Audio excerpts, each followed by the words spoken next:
electromagnetic effect, generally it is called as a temporary effect. Why do we call it as a temporary effect? Because in this particular electromagnetic effect, there is a demand of an attacking reagent. I told you, attacking reagents may be an electrophile, attacking reagent may be a nucleophile. In the demand of this attacking reagent, when there is a transfer of a pi bond to other atom, is called as electromagnetic effect. Such like as, if I write C double bond C, you can see it is here a multiple bond. What do we call it? Multiple bond. Now what happens? There comes a attacking reagent in the form of H plus. This is an attacking reagent. Now this H plus wants to attack on this. Now there is a complete transfer of the pi electron to the other atom, resultant of which what will happen? You will get C like this, and there will be a negative charge. As soon as there is a negative charge, this H plus will get attached over here, and it will give you like this, and H plus will attach over here, and here you will get a positive sign. It is happening because the pi bond is being shifted. It is because of the demand of the attacking reagent. These are of two types. The first is called as positive electromagnetic effect, and another is called as a negative electromagnetic effect. In a case of a positive electromagnetic effect, जहां पर भी positive electromagnetic effect होगा, जिस पर electron transfer हो रहे हैं, उसी कार्बन पर अगर अटैकिंग रिएजेंट भी अटैच हो जाए तो वो पॉजिटिव इलेक्ट्रोमैग्नेटिक इफेक्ट आएगा.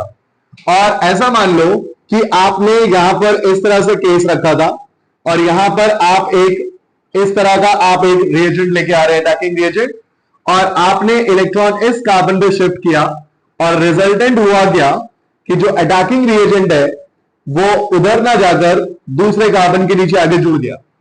ठीक, अगर ऐसा होता है कि अटैकिंग रिएजेंट उस कार्बन पे ना जुड़कर उस कार्बन पे जुड़े जिस पर आपके मल्टीपल बॉन्ड के इलेक्ट्रॉन नहीं आए हुए हैं, तो वो होता है नेगेटिव इलेक्ट्रोमैग्नेटिक इफेक्ट. और पॉजिटिव इलेक्ट्रोमैग्नेटिक इफेक्ट क्या होता है? जिस पे आपने इलेक्ट्रॉन ट्रांसफर किया उसी पे आपका H प्लस आकर अटैक हो जाएगा. अगर अटैच हो जाएगा तो आप कहते हो कि वहां पर कौन सा इफेक्ट आया? Positive electromagnetic effect. याद करने का एक ट्रिक बताता हूं. जब भी पॉजिटिव इलेक्ट्रोमैग्नेटिक इफेक्ट होता है तो आपको वहां पर देखने को मिलेगा कि एक पॉजिटिव इलेक्ट्रोमैग्नेटिक इफेक्ट के केस में एक पॉजिटिव चार्ज देखने को मिलेगा. नेगेटिव इलेक्ट्रोमैग्नेटिक इफेक्ट के केस में आपको नेगेटिव चार्ज देखने को मिलेगा. ये ट्रिक भी आप याद रख सकते हैं. अगर किसी कार्बन एटम के ऊपर पॉजिटिव चार्ज आ रहा है तो वो पॉजिटिव इलेक्ट्रोमैग्नेटिक इफेक्ट है, और अगर किसी कार्बन के ऊपर नेगेटिव चार्ज आ रहा है तो वो नेगेटिव इलेक्ट्रोमैग्नेटिक इफेक्ट है. ये आपको ट्रिक भी होगी आपको याद रखने की. Or in short, it is just called as a temporary effect.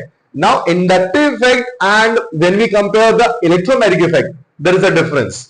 Inductive effect is a permanent effect because the moment the attacking reagent gets displaced or attacking reagent gets removed, the moment आप attacking reagent यहां से हटाओगे, ये दोबारा उसी configuration में वापस आ जाएगा. Because this configuration is the most stable configuration it has. तो अब ये अनस्टेबल कॉन्फ़िगरेशन पर है. आप देख सकते हो इस कार्बन के ऊपर नेगेटिव चार्ज आया है तो कार्बन एनायन हो गया, कार्बो एनायन. और अगर इस कार्बन के ऊपर एक पॉजिटिव चार्ज आ रहा है तो ये क्या हो गया? Carbocation. In both the cases they are unstable because इसके पूरे अपने इलेक्ट्रॉन कंप्लीट नहीं हो रहे हैं या पूरे बॉन्ड नहीं बन रहे हैं, और इस केस में आपके पास एक कार्बन के ऊपर एक नेगेटिव चार्ज है. तो दोनों ही केसेस में वो क्या है?